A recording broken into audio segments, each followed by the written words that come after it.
Chief Raymer, we do not accept your apology.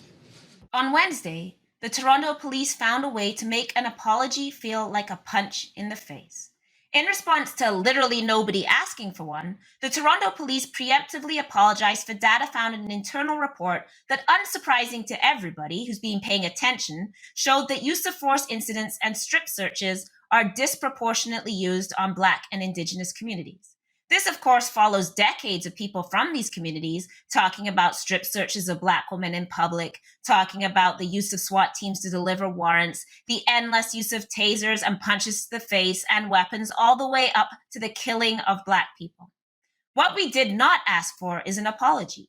What we have asked for is for municipalities to stop giving police an endless budget that they use every single year to continue to commit violence, all while they claim to us that they are really, really sorry and things are really, really going to change. Maybe once they get more training, maybe once they get body cameras, or maybe once they put more so-called minority officers on the street. In this case, they have now decided the culprit is not individual officers. It's a mystical thing that perhaps descended from the sky known as systemic racism. According to Toronto police, systemic racism does not actually exist because there are racists. It's simply something that hovers around an institution that you apologize for, but that you can't really do anything about because it just seems to exist. So this is the new excuse. Once they have latched onto the term systemic racism, they now use it to avoid all accountability. Of course, the data in the report will not be used to actually discipline officers or to pull officers who are known to have committed acts of force off the job. It's simply there to have something to be sorry for.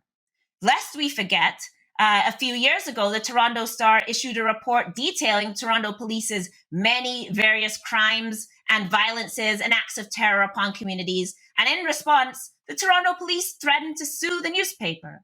Unsurprisingly, the police union yet again has suggested that the problem is Black people committing crimes, despite their own data showing that, in fact, the only variable is race. And of course, the police also felt the need to share with us at their press conference that despite the fact that they are apologizing, some alleged mystical Black people down in Jane and Finch frequently tell them over hot dogs at community barbecues what a good job they are doing, as though we're not aware that the sort of person that would go to a police barbecue is the exact sort of person who might praise them. So we do not accept this apology in the words of Beverly Bain. We did not ask you to say sorry. We did not even ask you to get data that we have already known about and that has been shown in many, many reports and that has been testified to at great expense by members of the Black and Indigenous community. All we are asking for you is to go away and to stop.